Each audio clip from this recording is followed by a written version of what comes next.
Una vez salvo, siempre salvo. Un estudio sobre la perseverancia y la herencia. De David Pewsam. Capítulo 5. Parte 1. Objeciones teológicas. A esta altura, hasta el lector menos perspicaz habrá deducido que este libro está presentando la posición arminiana sobre una vez salvo, siempre salvo. Las objeciones de Alfa a esta posición tienden a ser psicológicas, una defensa instintiva de la seguridad emocional. Las objeciones de Omega son más teológicas, con acusaciones de distorsión doctrinal. Algunas de estas serán discutidas en este capítulo, en particular el 5. Los calvinistas acusan a los arminianos de depreciar la gracia, negar la predestinación, degradar la conversión, destruir la seguridad y exigir obras. ¿Deprecia la gracia? Es trágico que una de las palabras más hermosas del Nuevo Testamento sea el tema de una polémica, pero es lo que ha ocurrido. De hecho, una vez salvo, siempre salvo, solía ser una vez en gracia, siempre en gracia. La palabra está vinculada en particular con el Salvador, la gracia de nuestro Señor Jesucristo, y con la salvación. Por gracia, ustedes han sido salvados. Somos totalmente incapaces de salvarnos a nosotros mismos, de escapar de nuestra condición pecaminosa. Estamos perdidos para siempre, a menos que Dios acuda en nuestro rescate, y es lo que ha hecho al enviar a su Hijo para salvarnos cuando contemplamos el destino inevitable de los pecadores. Cada creyente instintivamente se da cuenta de que ahí, de no ser por la gracia de Dios, voy yo. Es importante enfatizar que los calvinistas y los arminianos están de acuerdo en todo lo que acabamos de decir. Pelagio pudo haber pensado que solo necesitamos la gracia de la revelación para conocer el camino correcto, el cual podremos transitar luego con nuestras propias fuerzas. Pero Arminio tenía tan en claro como Calvino nuestra necesidad de la gracia de redención para ser liberados del castigo de vivir incorrectamente y recibir el poder para vivir correctamente. Sin la gracia, estamos en una condición de desamparo y desesperanza. Hay también acuerdo acerca del significado básico de gracia. El favor inmerecido, un acto de misericordia dado libremente a los necesitados. Por lo tanto, no hay nada que podamos hacer para ganar o merecer este favor. El que la da es completamente libre para escoger quién la recibirá. Tendré clemencia de quien yo quiera tenerla y seré compasivo con quien yo quiera hacerlo, dice el Señor en Romanos 9:15, citando Éxodo 33:19. La misma verdad aparece ilustrada en la parábola de los viñadores, Mateo 20:15. La gracia es magnanimidad divina, generosidad divina. La salvación es un don gratuito, Efesios 2:8. El desacuerdo acerca de la gracia surge cuando se hacen preguntas prácticas negativamente. ¿Puede este don gratuito ser rechazado? Positivamente. ¿Tenemos que hacer algo para recibirlo? El calvinista contesta no a ambas. El arminiano, sí. El calvinista parece incapaz de distinguir entre hacer algo para merecer un don y hacer algo para recibirlo, y rotula a ambos como una contribución. ¡Qué palabra cargada! Para la salvación. Si un niño siquiera extiende una mano para recibir un caramelo, se considera que está pagando parte de su costo. Debe ser colocado en la boca por el dador, aún empujado por la garganta, para que no pueda ser escupido, si el don ha de ser verdaderamente por gracia. La gracia ha sido transferida, así de un favor inmerecido a una fuerza irresistible. La elección humana no tiene ningún lugar. La gracia actúa con o sin nuestra cooperación voluntaria. Si el decreto de Dios es que seamos salvos y guardados para la gloria, esto ocurrirá sin importar si tomamos o no la decisión de someternos o no. Es su voluntad y no la nuestra, la que será hecha. Esto asegura que la salvación sea toda de gracia, ya que no hay ninguna actividad humana involucrada. No hay nada que tengamos que hacer, podamos hacer o debamos hacer para ser salvados, excepto tal vez esperar estar entre los elegidos como receptores. Algunos me podrán acusar de hacer una caricatura en este último párrafo, pero solo estoy diciendo de manera franca y aún cruda lo que los calvinistas realmente crean. Por cierto, ellos mismos no están libres de la caricatura, especialmente cuando describen la posición arminiana. En una publicación reciente, Resquick, R. Clemens, G. Haslam y P. Lewis, Christian Focus Publication, 1995, antes denominada Chosen by God. En un capítulo llamado Una oferta que usted no puede rechazar, Roy Clemens ilustra la diferencia mencionando la situación de un hombre que se está ahogando. El calvinismo dice que alguien saltará al agua y lo arrastrará a un lugar seguro, pero tanto el arminianismo como el pelagianismo, note cómo ambas posiciones son agrupadas, le dirán: si usted quiere ser salvado, esfuércese más. Es el esfuerzo propio lo que lo hará llegar a la orilla. Debe escoger, debe ejercer su voluntad, debe intentar. Note el uso de las palabras que sugieren una gran energía, esfuerzo, ejercer, intentar. Aun cuando esto pudiera decirse de Pelagio, diría que el lenguaje es injurioso cuando se le atribuye a Arminio o a los arminianos. Su posición sería retratada más correctamente por alguien que arroja la cuerda al hombre que se está ahogando y le dice: «Sosténgase y siga sosteniéndose fuerte hasta que lo arrastre a un lugar seguro». Yo diría que nadie que haya sido rescatado de esta forma soñaría en pensar que se hubiera salvado a sí mismo, o hubiera hecho siquiera una contribución que ameritara su rescate. Estaría lleno de gratitud hacia su rescatador. Hasta ahora hemos estado considerando aquel punto de vista de gracia irresistible, que se aplica a todo el proceso de salvación del principio al fin. Hay, sin embargo, una alternativa más flexible que tal vez sea de aceptación más amplia, especialmente entre evangelistas. Esto es más asociado con la posición alfa.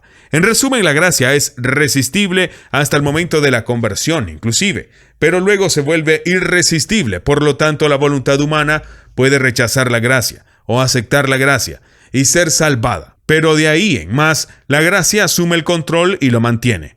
Así que no importa lo que haya, nunca me dejará ir. Su gracia es suficiente y eficiente para mantenerme hasta el fin. Por lo tanto, el meollo de la cuestión es si la gracia es irresistible, ya sea antes o después de la conversión. Esto solo puede decirse mediante el estudio de las Escrituras. La evangelización apostólica no dudaba en decir a las personas lo que debía hacer a fin de apropiarse de la gracia de Dios en Jesús. Se les decía, aún ordenaba, pero nunca forzaba, que se arrepintieran, que creyeran y que fueran bautizadas. Claramente era la decisión de ellas aceptar o rechazar el evangelio. Aquellas que lo rechazaban eran acusadas de resistir la gracia. Aquellas que se arrepentían de sus pecados, que ponían su confianza en el Salvador y se sometían al bautismo en agua, no revelaban ni una taza de la idea de que estas acciones suyas hubieran hecho una contribución hacia el costo de su salvación o que lo hubieran ameritado de alguna forma. Estaban simplemente abrumadas por la gracia que habían recibido. Sobre todo, no hay un solo indicio de que no podían evitar arrepentirse, creer y ser bautizados porque Dios había decretado que debían hacerlo. Eso convertiría en un sinsentido la oferta universal del Evangelio hecha con tanta confianza. Los apóstoles suponían que todos los que oían el Evangelio estaban siendo llamados por Dios. Juan 3:16. Siempre debe ser una piedra de tropiezo para los que piensan distinto. Tanto amó Dios al mundo para que todo el que crea en Él. Así que la gracia puede ser resistida antes de la conversión. De hecho, muchos calvinistas enseñan que la voluntad humana está tan depravada que solo es libre para escoger el mal, para decidir hacer lo malo. Por lógica, eso ciertamente nos deja con la libertad para decir no al Evangelio, aun cuando necesitemos de la gracia para decir sí, lo cual significa que la gracia puede ser rechazada. Pero ¿qué pasa después de la conversión? Sin duda, la gracia, una vez aceptada, toma el control, ¿no es cierto? Ya no estamos en control de nosotros mismos. Hemos entregado nuestras vidas al Señor. Ahora Él está a cargo. Él nos guardará. Esa es la conclusión común acerca de ser salvos. Sin embargo, esto no es fiel a las Escrituras ni a la experiencia. El viejo hombre tal vez esté muerto, pero no quiere acostarse. La lucha con el pecado puede ser mayor después de la conversión que antes. Muchos caen y algunos nunca se recuperan. La mayor parte del Nuevo Testamento está dirigido a creyentes y está repleto de exhortaciones a continuar la batalla moral y espiritual hasta conseguir la victoria final. Déjate llevar y déjalo a Dios es otro dicho con dudoso respaldo bíblico. Los escritores no titubean en decir a sus lectores que busquen la santidad, Hebreos 12:14, que sigan avanzando hacia la meta para ganar el premio, Filipenses 3:14. Tampoco eran conscientes de que estaban quitando mérito a la gracia al instar a sus conversos a este esfuerzo. Seguían creyendo que la santificación era un don de la gracia, tanto como la justificación, y la santidad, tanto como el perdón. Pero aún así la gracia no los estaba haciendo santos por la fuerza, sin su cooperación voluntaria. Esto significa que los creyentes nacidos de nuevo pueden desechar la gracia de Dios cuando tratan de producir una justicia propia en vez de apropiarse de la justicia de Cristo. Gálatas 2:21. Si vuelven a las obras de la ley pueden caer, literalmente caer fuera de la gracia. Gálatas 5:4. Pueden llegarse a un punto donde la gracia puede recibirse en vano. Segunda de Corintios 6:1. Un creyente que permite que crezca una raíz amarga en su corazón puede dejar de alcanzar, quedar rezagado o perder la gracia de Dios. Hebreos 12:15. Nadie que tome estas escrituras en su sentido más llano y sencillo llegará a la conclusión de que la gracia es una fuerza irresistible, aún después de ser recibida. La gracia siempre se da libremente, pero no siempre es recibida y usada libremente, aún por los creyentes. Es ofrecida, pero nunca impuesta. Los calvinistas objetan que esto coloca a la gracia a la merced del hombre y que por lo tanto ya no es una expresión de la misericordia de Dios.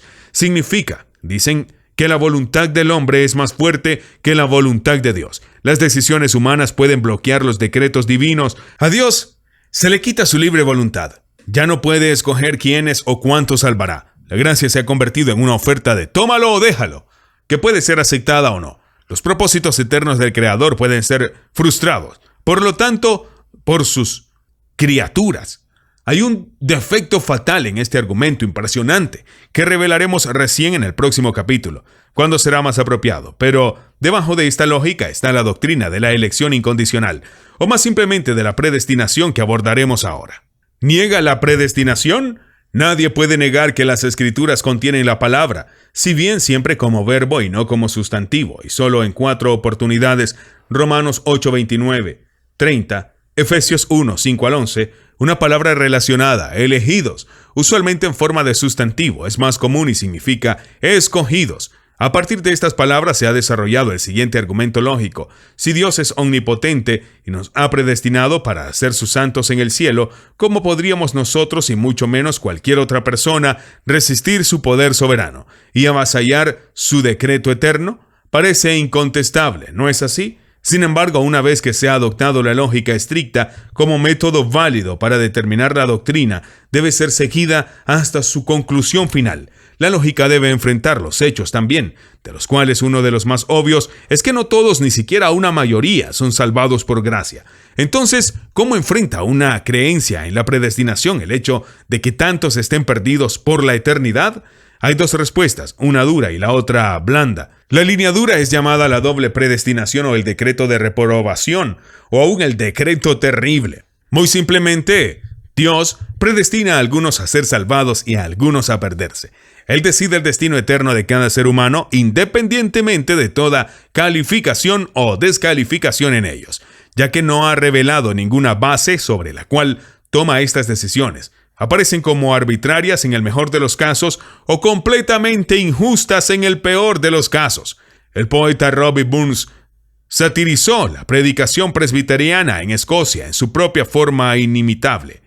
¡Oh Dios, que te places mejor a ti mismo! Envías a algunos al cielo y a algunos al infierno, todo para tu gloria y no por ningún bien o mal que hayan hecho ante ti. Esto debe ser una verdad terrible o una parodia espantosa. La línea blanda es que Dios escoge quienes serán salvados y no escoge nada para el resto, ya que todos son pecadores y merecen ir al infierno. De todos modos, no necesita hacer un decreto predestinador para ellos. Simplemente los deja librados a su destino. Todos son tratados con justicia, pero algunos son predestinados para recibir misericordia. Ambas respuestas tienen problemas para reconciliarse con algunas aseveraciones categóricas de las Escrituras que Dios ama al mundo, Juan 3:16, y que quiere que todos los hombres sean salvos. Primera de Timoteo 2:4. Debe significar desea. Por lo menos, si no decide. Pero todo esto es en realidad bastante secundario y no debería ser usado para desprestigiar el concepto de la predestinación. Sin embargo, Estos problemas nos ayudan a concentrarnos en la pregunta principal de si hemos entendido correctamente el significado de ser predestinados por Dios.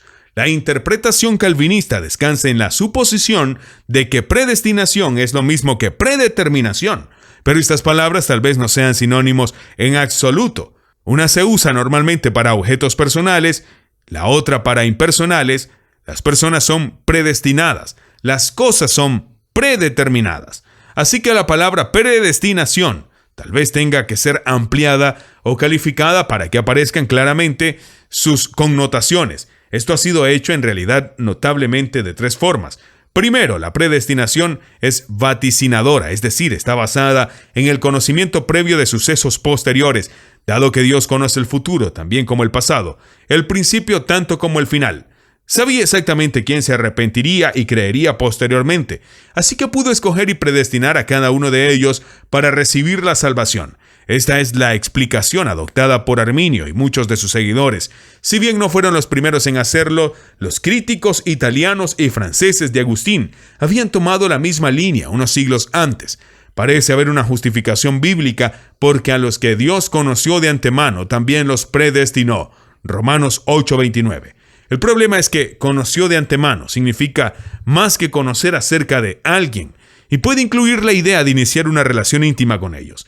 Segundo, la predestinación es colectiva, es la selección de un pueblo más que una persona, de un grupo más que un individuo. Por lo tanto, Israel en el Antiguo Testamento y la Iglesia en el Nuevo Testamento son el pueblo predestinado de Dios.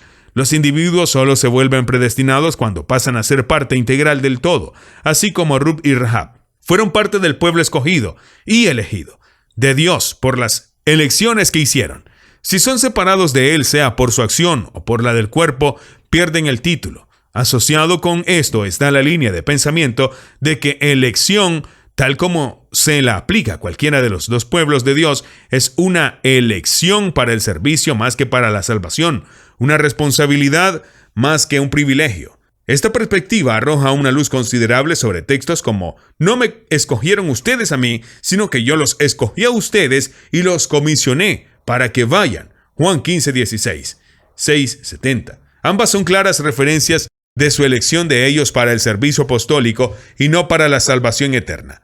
Tercero, la predestinación es condicional.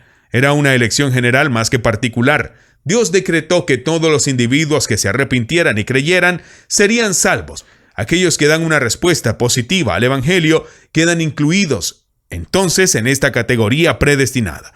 Este punto de vista tiene algo en común con la solución colectiva, pero puede naufragar en aquellos textos que parecen sugerir que los nombres individuales fueron escritos en el libro de la vida mucho antes que escogieran ser incluidos. Si bien este punto podría ser cubierto por la perspectiva vaticinadora, a mí me parece que hay otro enfoque más simple que combina algunas de estas perspectivas con un nuevo análisis de la palabra y del concepto mismo. He llegado a la conclusión de que predestinar a una persona significa preparar un destino para ella antes que fijar su destino.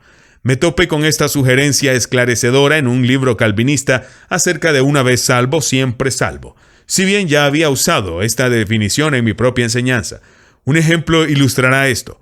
Desde una temprana edad, mi ambición era ser un granjero. Pasaba mis vacaciones en una granja y fui evacuado de ella cuando estalló la Segunda Guerra Mundial. Dejé la escuela a los 16 años y trabajé en granjas de Northumberland y Yorkshire para adquirir experiencia antes de obtener un título en agricultura en Newcastle, que pertenecía entonces a la Universidad de Durham. Sin que yo lo supiera, mi padre, que era profesor de agricultura, ya había hecho averiguaciones y cuando llegó el momento me dijo que había encontrado una pequeña granja que yo podría alquilar cuando hubiera terminado mis estudios. Lamentablemente era demasiado tarde. Mi Padre Celestial ya me había contado sus planes. Yo debía ser un predicador. Debo agregar que mi padre terrenal no se desilusionó, ya que los Pawson han sido predicadores y o granjeros desde que John Wesley separó a un hombre de Yorkshire llamado Joe Pawson para que fuera uno de sus colegas itinerantes. Ahora bien, el punto que quiero señalar es el siguiente. Si hubiera aceptado la oferta de la granja, podría haber dicho, y lo habría hecho, para siempre después, mi padre preparó esto para mí, Antes que supiera nada, lo planeó e hizo preparativos para esto. Él lo predestinó para mí y a mí me predestinó para esto, y por eso estoy eternamente agradecido por su previsión. Las cosas sucedieron de forma tal que lo tuve que rechazar, pero nunca podría decir que Él también predestinó esa decisión. Si aceptaba, estaba predestinado. Si no aceptaba, no estaba predestinado. Este escenario parece encajar con los datos bíblicos. Aquellos que han sido salvados han sido predestinados personalmente para la gloria por un Padre Celestial amante que lo planificó de antemano. Por otra parte, las Escrituras nunca vinculan la predestinación con los no salvados. La iniciativa divina de la gracia queda a salvo. Sobre todo, se evita el decreto doble o terrible de ser predestinados o ser réprobos y por lo tanto destinados al infierno. Soy consciente de que a muchos esto les parecerá una solución demasiado simple para un problema que ha desconcertado las mentes de tantas personas durante tanto tiempo. Tampoco le ofrezco como la última palabra sobre el tema. Sería una arrogancia total, pero voy a afirmar en el próximo capítulo de esta línea de pensamiento está más de acuerdo con la naturaleza y el carácter de Dios según Él se ha revelado a sí mismo, especialmente a su Hijo.